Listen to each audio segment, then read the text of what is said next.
Tirupati పద్మావతిపురంలో YSR Congress party ఉమ్మడి చిత్తూరు జిల్లా అధ్యక్షులు భూమన కరుణాకర్ రెడ్డి కరెంటు ఛార్జీల బాధుడిపై వైఎస్ఆర్ కాంగ్రెస్ పార్టీ పోరుబాట పోస్టర్ను ఆవిష్కరించారు.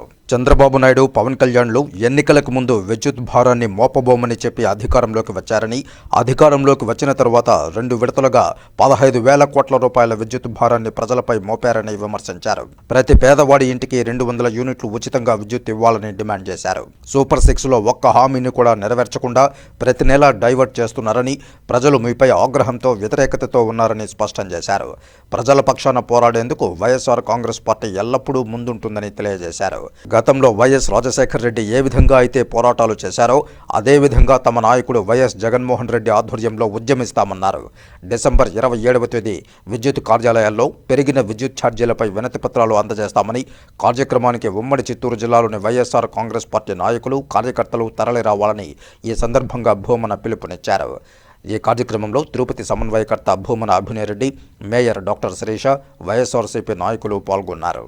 ఇప్పుడున్నటువంటి విద్యుత్తు ఛార్జీలను కూడా తగ్గిస్తాము, మా హయాం విద్యుత్తు భారం లేనటువంటి పాలనగా ఉంటుంది కనుక మాకు ఓట్లు వేయండి అని ప్రజల్ని అభ్యర్థించినారు.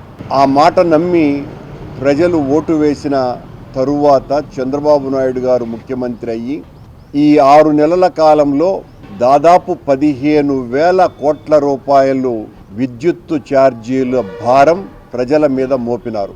2 విడతలుగా ఒకసారి 6,000 కోట్ల రూపాయలు, మరొకసారి 9,000 కోట్ల రూపాయల భారం ప్రజల మీద మోపి ప్రజలను నమ్మక ద్రోహానికి గురి చేసినారు. వాళ్ళ నడ్డి విరిచినారు. సూపర్ 6 అన్నటువంటి పేరుతో హామీలు ఇచ్చి ఒక హామీని కూడా నెరవేర్చకుండా ప్రతి నెల ఏదో ఒక రకమైనటువంటి ఆరోపణతో జగన్మోహన్ రెడ్డి గారి మీద ఆ ఆరోపణలు నెట్టి ప్రజల సమస్యల నుంచి ప్రజలు ఆలోచించకుండా ఉండటానికి ఎన్ని ప్రయత్నాలు చేయాలో అన్ని ప్రయత్నాలు చేస్తున్నారు చంద్రబాబు నాయుడు గారి కూటమి ప్రభుత్వం. కానీ దాదాపు 15,000 కోట్ల రూపాయల విద్యుత్తు ఛార్జీలు పెరిగిన తరువాత ప్రజలు ఇంక ఏ రకమైనటువంటి డైవర్షన్ పాలిటిక్స్ను కూడా వినటానికి కూడా సంసిద్ధతతో లేరు.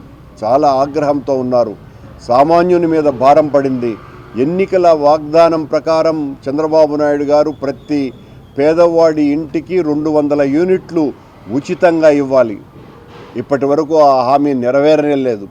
ఆ హామీ నెరవేరకపోగా అదనంగా 15,000 కోట్ల రూపాయల భారాన్ని మోపినారు.